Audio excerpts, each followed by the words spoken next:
If you have apples at home, make this recipe. It's absolutely delicious. To start, in a bowl, I'm going to add 3 eggs. We'll add 1 tablespoon of vanilla essence and 1 teaspoon of salt. Next, using a utensil, we're going to mix well to fully combine these ingredients. Now, I'm going to add half a cup of natural yogurt. Then, we'll add 1 cup of sugar and 1/4 cup of oil. After that, I'll keep mixing. And before I forget, tell me which city you're watching from so I can send you a special hug. Today's hug goes to Sharon Bricks from Los Angeles, California. I'm really happy that you're enjoying our recipes. Now, we're going to add 1 cup of wheat flour, sifting it through a sieve.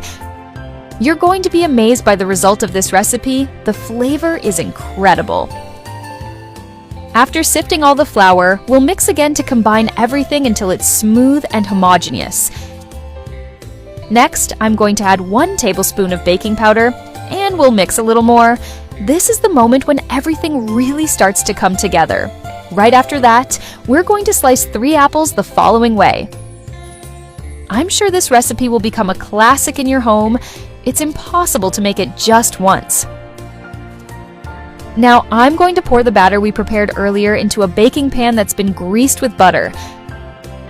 I love recipes like this, simple, but with a special touch. Next, we'll arrange the apple slices.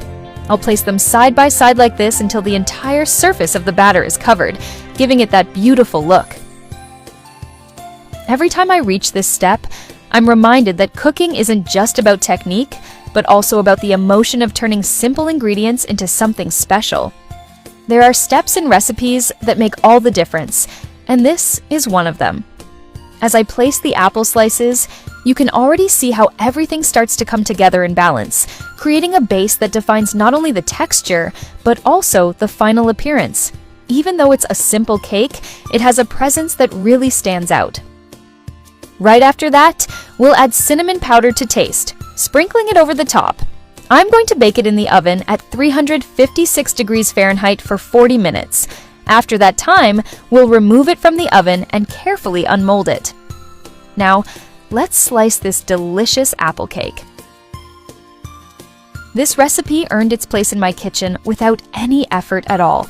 After making it for the first time, it was impossible not to repeat it because the result speaks for itself. Every time I make it, someone comments on how it looks and how it tastes, and even those who don't usually give many compliments end up saying something because it delivers exactly what it promises. Make it at home and let me know what you think.